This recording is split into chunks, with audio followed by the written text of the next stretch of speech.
Привет, друзья! Вы на канале Страна рецептов. Сегодня хочу поделиться великолепным рецептом оладушек. Эти оладушки без сахара и без глютена. И выпекаю я их в виде вафель. А еще в их составе необычный ингредиент для сладкой выпечки.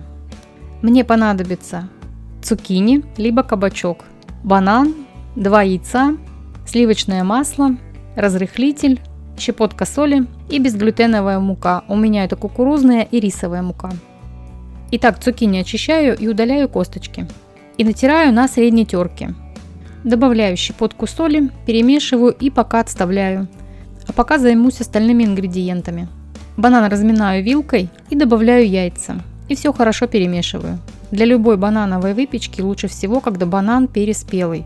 И, кстати, не переспевший банан можно запечь в микроволновке, наколов кожицу вилкой. Таким образом получается банановое пюре, очень сладкое и нужной консистенции.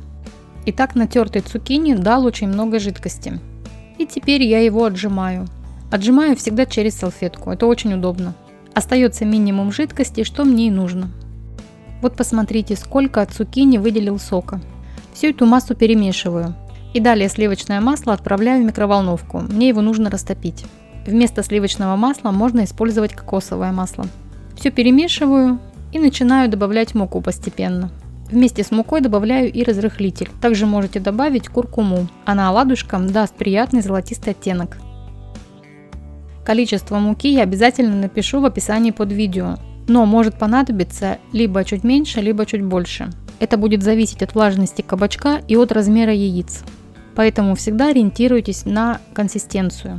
Получается вот такая густая консистенция, как на оладушке. Тесто нужно брать очень аккуратно, ложкой с краю. Перемешивать я его не рекомендую, так как действует разрыхлитель. Иначе при перемешивании оно опадет. Панель для вафель я первый раз всегда смазываю. Тесто выкладываю по 2 столовые ложки. Можно выкладывать по 1 столовой ложке. Это будет зависеть от того, какого размера вафли вы хотите. Если вы выпекаете оладушки на сковороде, то, конечно же, можно выкладывать по столовой ложке. Выпекать на среднем огне при закрытой крышке. Вафли получаются очень вкусные, нежные, воздушные и очень мягкие. Цукини совершенно не чувствуются. Никто никогда не догадается, что он есть в составе. К таким вафлям можно подавать карамель, ягоды, варенье, джемы, сгущенное молоко, мед. К ним абсолютно любые добавки подойдут и будет очень вкусно. Если вам был полезен рецепт, ставьте лайки, пишите комментарии, подписывайтесь на канал, если еще не подписаны. Жмите на колокольчик, чтобы не пропустить новые вкусные видео. А я вам желаю приятного аппетита и до новых рецептов, друзья!